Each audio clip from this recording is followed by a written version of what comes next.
Hello everyone, so welcome to my terminology classes. So today I'll discuss the idea of ethics in personal relations. तो ये topic हमारे unit 1 के अंदर है, ethics in public and private relationships. तो private relations basically होते क्या है?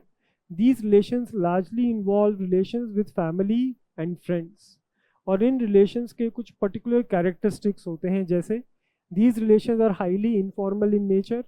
कोई पर्टिकुलर फॉर्मल प्रोसीजर नहीं होता इनको रेगुलेट करने के लिए।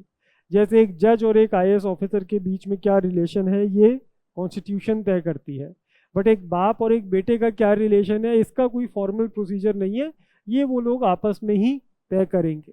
1-to-1 रिलेशन यहाँ पर होते हैं, कोई कॉन्टेक्स्ट का रोल इसके अंदर नहीं होता है।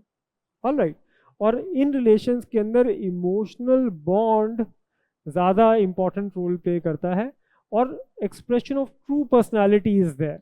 आप जो है वही अपने आप को दिखाते हैं पर्सनल रिलेशंस के अंदर, किसी प्रकार का कोई फेक आइडेंटिटी या किसी प्रकार का कोई मुखौटा आपने नहीं पहना होता। You never fake yourself. So basic characteristics है। Now ethics in personal relations, they are based on the morality of an individual and his emotions. आप समझ रहे हैं, यहाँ पे सोसाइटी के एथिक्स काम नहीं आते, यहाँ पे आदमी की अंतरात्मा, उसकी कॉन्शियस रोल प्ले करती है, उसके इमोशंस रोल प्ले करते हैं। आपका बेटा अगर कोई एक्सीडेंट कर दे तो आप उसको बचाने की कोशिश करोगे, why? Because you love him.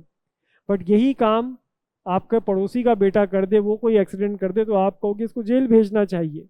यहाँ पर आप इमोशंस नहीं लगा रहे, यहाँ पे आप जस्टिस का आइडिया लगा रहे हो। ऑलराइट, यहाँ पे लॉजिक लगा रहे हो आप। So this is how ethics in public and private relations differ. और इनकी importance भी बहुत ज़्यादा होती है, क्योंकि ethics in private relations often forms a major part of morality which later on also decides how a person will act in public relations.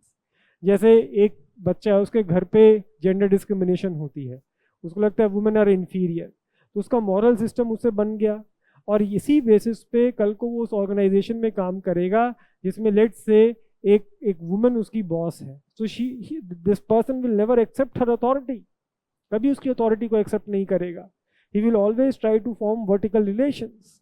तो personal relations foundation lay करते हैं पब्लिक रिलेशंस की। अगर यहाँ पर आप एथिकल हैं personal relations में, तो द चांसेस आर हाई कि पब्लिक रिलेशंस में भी आप एथिकल रहेंगे। So I hope you have understood this idea. Thank you.